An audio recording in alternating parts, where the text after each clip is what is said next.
Amis des oscilloscopes, bonjour.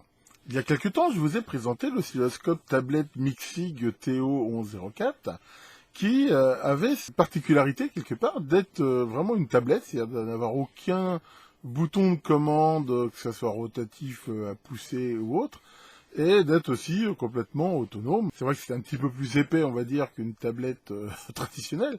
Mais enfin voilà, c'était vraiment un des côtés innovants. Et indépendamment de ce mode tablette, c'était aussi, comme on l'a vu, un excellent oscilloscope qui proposait même des features, on va dire, des possibilités assez intéressantes. Si on regarde un petit peu l'évolution des oscilloscopes, on voit aussi que chez les autres fabricants, de plus en plus, depuis déjà quelques temps, je veux dire, ça a même commencé il y a quelques années, dans le haut de gamme, les oscilloscopes ont tendance aussi à avoir des écrans tactiles. Et d'ailleurs, je vous ai aussi présenté, là, mon Rode Schwartz, qui lui aussi a un écran tactile. Et c'est vrai que ça apporte pas mal de choses, quelque part, même si c'est pas, je veux dire, quelque chose de vraiment indispensable.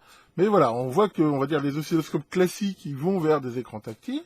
Et bizarrement, Mixig, qui était donc avec cette offre sur quelque chose de purement tactile, va un petit peu dans l'autre sens. Ils viennent de sortir, en fait, un STO. STO, le S, c'est pour Smart. Bon, Smart, c'est un peu un truc un peu publicitaire, mis un peu à toutes les sauces. Mais en gros, ils ont pris leur oscilloscope tablette, qui est, comme j'ai dit, plutôt bien, mais ils y ont rajouté des boutons. Et je veux dire, c'est quasiment, je veux dire, le modèle que je vais vous présenter aujourd'hui, c'est quasiment le même, à peu de choses près. Il y a peut-être quelques rares différences, mais enfin, globalement, il n'y a pas énormément de différences. Et ils ont rajouté aussi des boutons. Ce qui fait que finalement, si on regarde bien, on voit une sorte de convergence, on va dire, des oscilloscopes classiques qui vont vers une interface bouton plus tactile et les purs tactiles qui vont vers aussi ce même genre d'interface. Et je pense que c'est pas un hasard. Pour pratiquer un petit peu les deux, il y a des avantages et des inconvénients. Enfin, je veux dire, le pur tactile, c'est vachement bien, mais sur certaines choses, c'est pas précis. C'est pas forcément facile. Par exemple, pour changer de base de temps, c'est pas aussi, on va dire, touchy, aussi sympa qu'un bouton qui se tourne. En même temps, un des autres problèmes des interfaces tactiles, c'est que si on veut pas prendre trop de place sur l'écran, ça veut dire qu'il faut à tout moment faire les choses en 50 trucs, parce qu'il faut sortir un menu, éventuellement le scroller et tout ça. Donc sur les commandes, je veux dire, les plus fréquentes d'un oscilloscope, c'est pas non plus forcément le mieux. Par contre, comme on va le voir là, le tactile a des super avantages. Enfin, dès qu'il faut saisir une valeur, il n'y a pas photo. Je veux dire, d'avoir un clavier, c'est vachement bien. Dès qu'on va vouloir nommer un fichier, voire par exemple simplement changer un trigger, changer un 0, enfin voilà. Encore une fois, les deux sont bien, et c'est pour ça que je pense qu'on va vers cette convergence ici des deux modèles. Donc Mixig a eu la gentillesse de mettre à ma disposition un de ces nouveaux modèles, donc de STO 1104, et je vais vous le présenter, comme ça vous pourrez aussi vous faire votre opinion. Voyons cela. Allons-y pour ce petit unboxing. Donc voilà, on reçoit, c'est bien sûr dans un autre carton de protection, mais ce carton donc Mixig, ici donc, avec à l'intérieur, comme on peut le voir, ici, l'appareil en lui-même, et ici, un autre carton avec tous les accessoires. Alors, on va déjà sortir l'engin.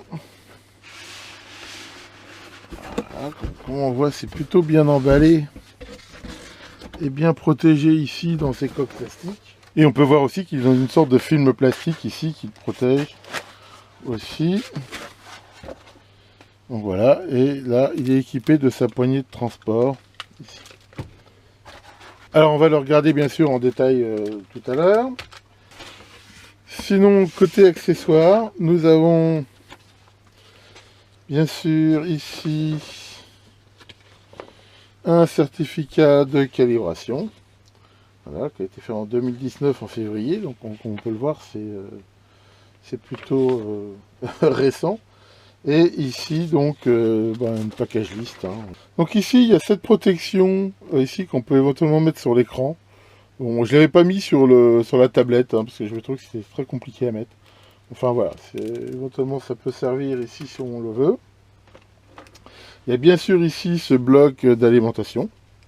Voilà, avec le cordon qui va bien. Ici on retrouve les petites protections des BNC, donc ça c'est pas mal, hein, quand on le transporte, ça évite qu'il prenne la poussière. Et bien sûr, ici, comme on peut le voir, 4 sondes. Voilà, plus ici ce panneau là qui sert probablement quand on veut ne pas mettre la batterie, qui permet de mettre ça à la place.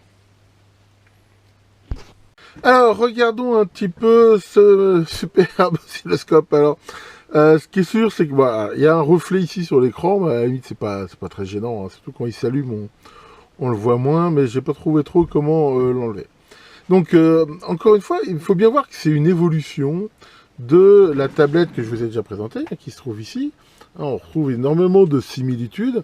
C'est à peu près ici le même écran, c'est à peu près l'écran est quasiment de la même taille, à part que bien sûr, ici où il y avait ces commandes là tactiles, maintenant, comme on peut le voir, eh ben, on retrouve là des commandes sous forme de boutons et de boutons à tourner. Alors, c'est de très bonne qualité, la matière est super agréable, c'est une sorte de silicone agrippant, c'est vraiment, au niveau ergonomique, c'est vraiment bien, et les boutons sont tactiles, là, ils répondent bien. Donc vraiment là-dessus, il n'y a rien à dire. Donc sur la version que j'ai, donc il y a cette poignée ici, hein, qui permet de le transporter ici. Derrière, comme on peut le voir, bon, en fait il n'y a rien. Il y a juste ici donc le ventilo, cette béquille ici qui permet donc de le monter ici droit. Voilà. Là, on retrouve les entrées donc avec les cabochons que j'ai installés ici de protection. Voilà. Et si on termine ici, voilà, comme on peut le voir, là on retrouve la fiche ici d'alimentation 12 volts. Ici une prise USB, on va dire classique, pour pouvoir mettre des clés, choses comme ça. Hein, ça c'est pour le brancher, je suppose, sur un PC. Ici une sortie HDMI. Donc ça c'est quelque chose qui peut potentiellement être assez super intéressant pour si on fait de l'éducation. Par exemple, ça permet de le brancher sur un grand écran, un vidéoprojecteur, une télé, ce qu'on veut. Et ça peut vraiment être bien. Ici, on retrouve les deux broches qui permettent de calibrer les sondes. Et ici, donc, une RJ45 qui permet de le brancher sur le réseau. Sachant que cet appareil, là, moi, j'ai aussi l'option Wi-Fi qui permet de le connecter directement dessus. Donc là-dessus, il n'y a rien à dire. Alors, si, quelque chose sur lequel je veux revenir encore une fois, parce que je lis régulièrement des bêtises par rapport à ça, qui peuvent potentiellement être dangereux. Si on regarde ici ce qui est marqué, il y a marqué toutes les entrées, 1 mégohm 14 picots, 300 volts RMS catégorie 1. Voilà. Ça veut dire quoi? Ça veut dire qu'en effet, si on met 300 volts ici, entre cette masse et l'entrée, ça ne le tuera pas, ça ne va pas l'endommager, mais ça ne veut pas du tout dire qu'on a le droit de le brancher sur le secteur. Hein, parce que j'entends souvent encore dire ah ben c'est super, il marche en batterie, donc il est flottant par rapport à la Terre, et donc en gros c'est une sonde différentielle. Non, non, non, certainement pas. C'est vrai qu'il est flottant par rapport à la Terre, donc ça peut des fois être super intéressant. Déjà les entrées elles-mêmes, entre elles ne le sont pas, hein, c'est-à-dire que toutes les masses ici elles sont reliées, mais encore une fois, il n'y a rien du tout qui garantit qu'il y a une isolation suffisante entre la masse ici et les boutons de commande, l'écran tactile et ainsi de suite. Donc ça veut dire qu'encore une fois, si jamais on mesure ça et qu'on met le potentiel du secteur ici sur la masse, ok, ça fera pas sauter le différentiel, je suis d'accord, mais ça fera potentiellement sauter l'utilisateur. Donc voilà, hein, encore une fois, hein, le fait que ça soit comme ça alimenté sur batterie flottant n'est absolument pas quelque chose qui dit qu'on peut l'utiliser. Ici, hein, c'est un catégorie 1, c'est voilà, enfin, je veux dire, en gros, c'est pas du tout fait pour pouvoir mesurer ici le secteur, qui soit ou non branché sur une alimentation. Enfin voilà, j'en ai déjà parlé, hein, encore une fois, hein, si vous voulez faire des mesures sur le secteur, utilisez des sondes différentielles. Mixig en fait des très bien, je vous en ai aussi proposé un schéma. C'est ça ici qu'il faut bien, j'essaye de faire un éclairage hein, pour bien voir ici l'écran sans trop de reflets. Hein. Je reconnais que c'est pas très facile à filmer. Donc voilà, là quand on le démarre, on a ici ce splash screen. Et on retrouve, voilà, ici cette petite musique aussi. Ici.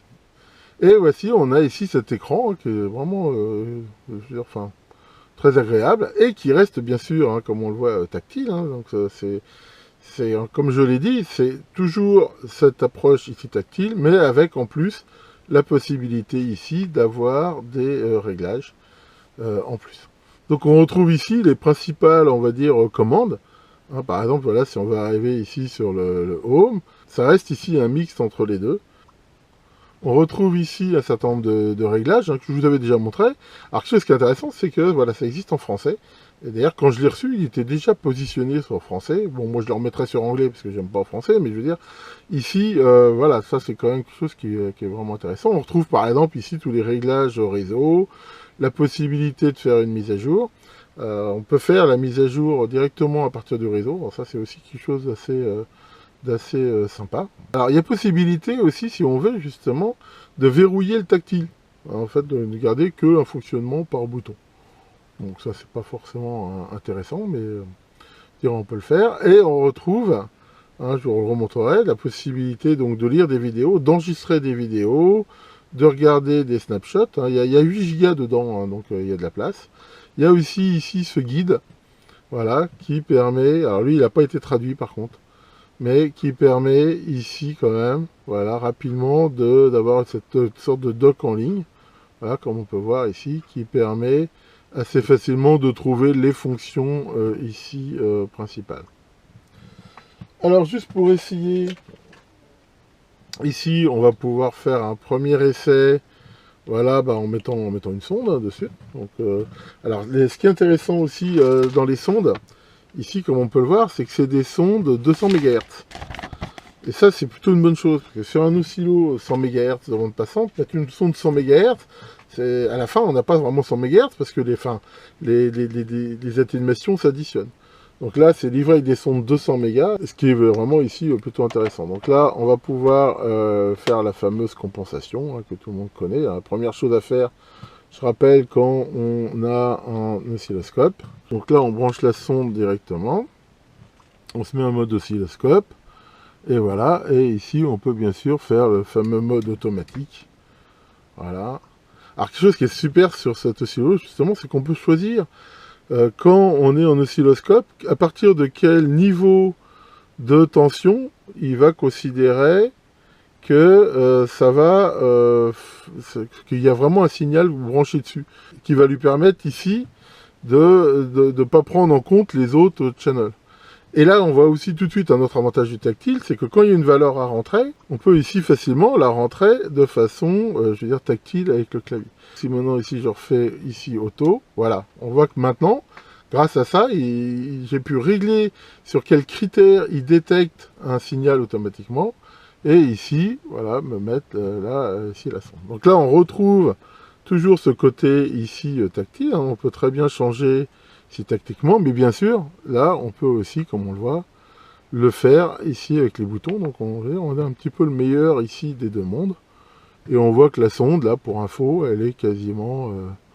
ouais, tout petit réglage de chouïa à faire. Donc là, voilà, hein, c'est le truc classique. Voilà, on règle ici pour que ça soit le plus plat possible.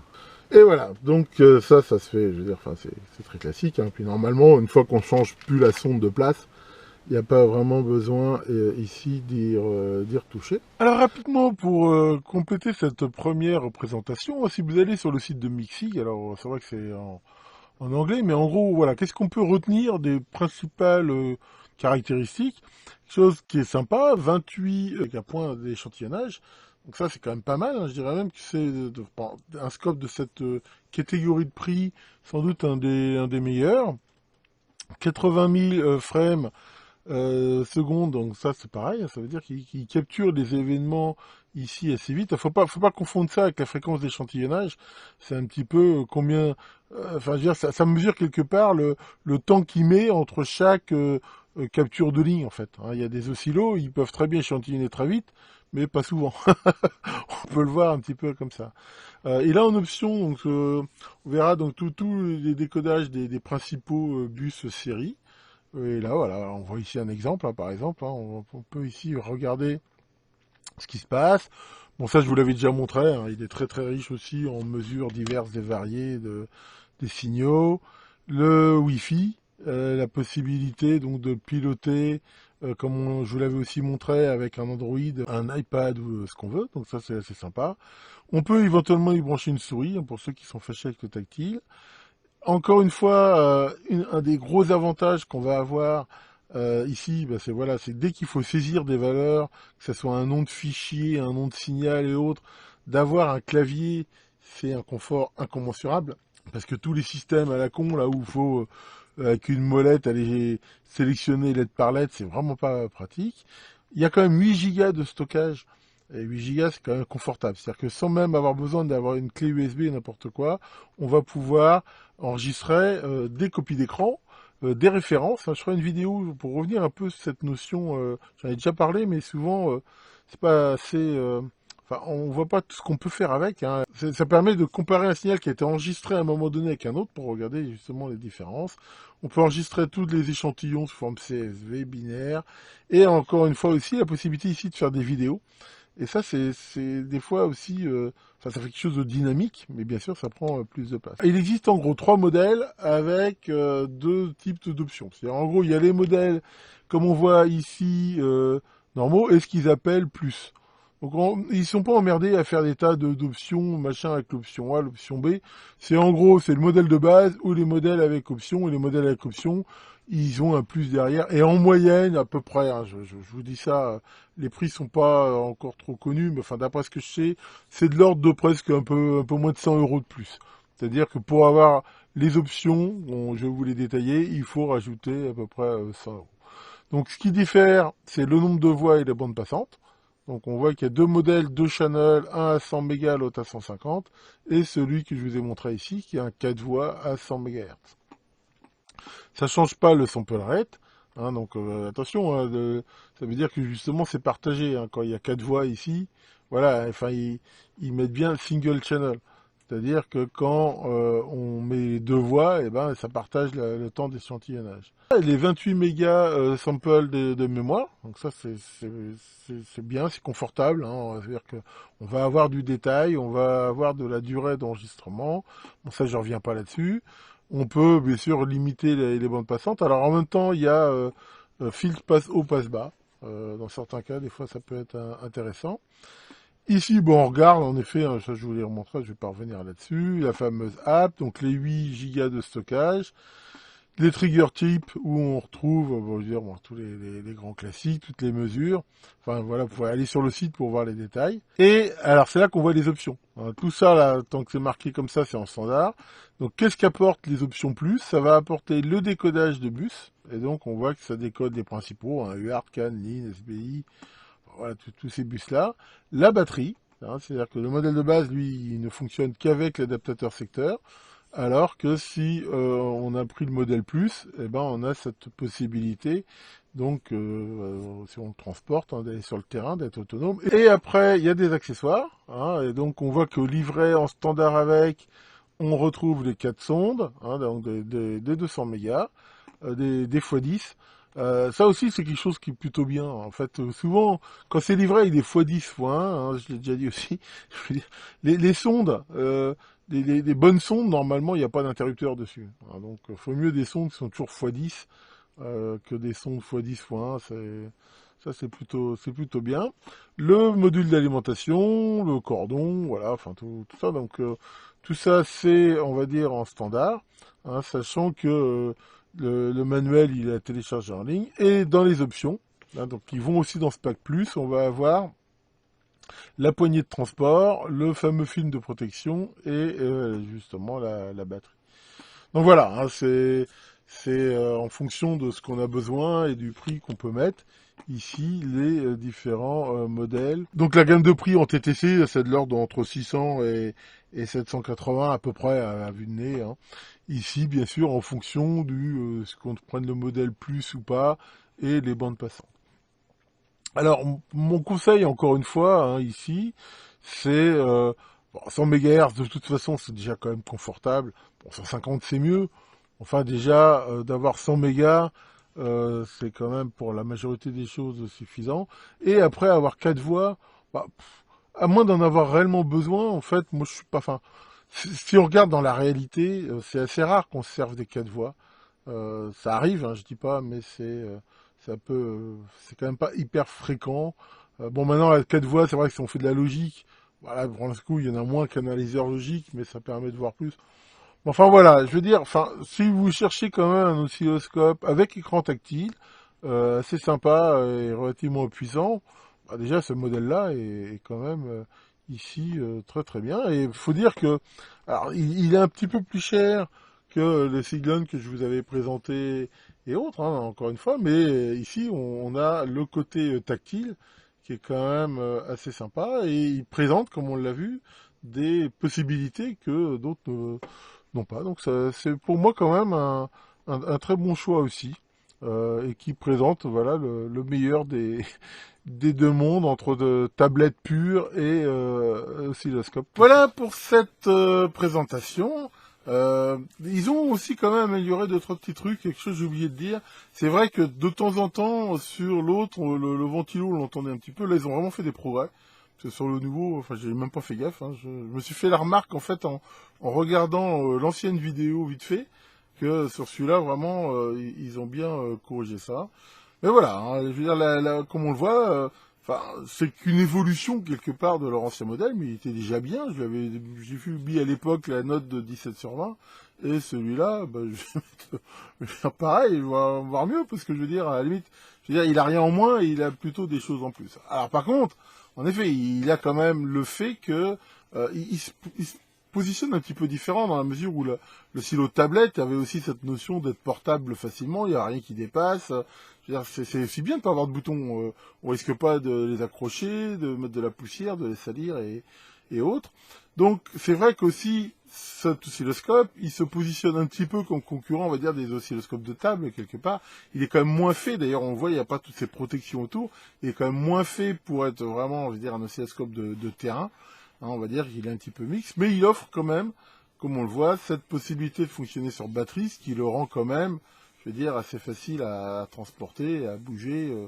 Voilà, c'est encore une fois, c'est un petit peu un mix entre tous. Pour info, le distributeur de Mixi en France, c'est la société Polytech, que les Sirobiens connaissent bien, parce que cette société-là fait souvent une réduction sur demande aux membres, enfin aux membres. Sirob, c'est pas un club. Hein. Je veux dire, aux gens qui se recommandent de Sirob. Et alors, pour faire taire encore des fois des commentaires débiles, que ça soit clair, je veux dire, c'est plutôt une sorte de relation gagnant-gagnant. Moi, je touche à rien, que vous le commandiez ou pas des oscilloscopes chez Polytech. Personnellement, j'en ai absolument rien à faire. Je gagne rien à ce que vous le fassiez ou pas. Maintenant, je veux dire, moi, mon but, c'est plutôt comme de partager du savoir, de la connaissance. Et c'est vrai que, comme ils proposent de faire des réductions aux membres de Sirob, ben, je pense que c'est assez intéressant. Je veux dire, enfin, pour moi, de rendre service, si on veut, à mon auditoire, et pour eux, éventuellement, d'avoir des ventes en plus. Donc voilà, hein, encore une fois, notre collaboration ici s'arrête là, et d'ailleurs, je veux dire, enfin, voilà, moi, tout ce que je peux vous dire, c'est que si vous leur demandez, généralement, quand vous venez de Sirob, vous font une remise, c'est aussi, je veux dire, des gens sérieux, parce qu'ils travaillent aussi pas mal avec le monde de l'éducation et des professionnels. Dans la vidéo, hein, je mets des liens sur le site de Mixi, et aussi donc des liens que m'a fourni Polytech. Voilà, si ça vous intéresse, et je vous conseille, si vous êtes intéressé par acheter un de ces produits, bah, de les appeler et de discuter avec eux. Hein. Ils sont très sympas, généralement, ça se passe plutôt bien. Je ferai sans doute d'autres présentations de cet oscilloscope. En fait, j'ai fait longtemps que j'ai pas tellement fait de numéros d'oscillostory. Là, j'en ai quelques-uns, je veux dire, dans ma liste à faire. Et je pense que je les ferai justement avec cet oscilloscope. Hein. Justement, ça permettra de juger un peu plus de ses capacités. Tiens, monsieur Maurice, qu'est-ce qui t'arrive? T'as pas l'air content encore. Tu as des soupçons sur la fidélité de Pincette. Oh, bah pourquoi ça? Parce que t'as discuté avec le fer à souder et qui t'a dit qu'il avait sauté toutes les pinces du labo sauf une. Oui, alors, quand tu l'as dit à Pincette, elle t'a dit, ouais, je suis sûr que ça doit être cette coincée de pince à sertir. Eh, bien raisonné, bien raisonné. Que Tabletto, le démon des traces de doigts sur les écrans, vous épargne et à très bientôt pour de nouvelles vidéos.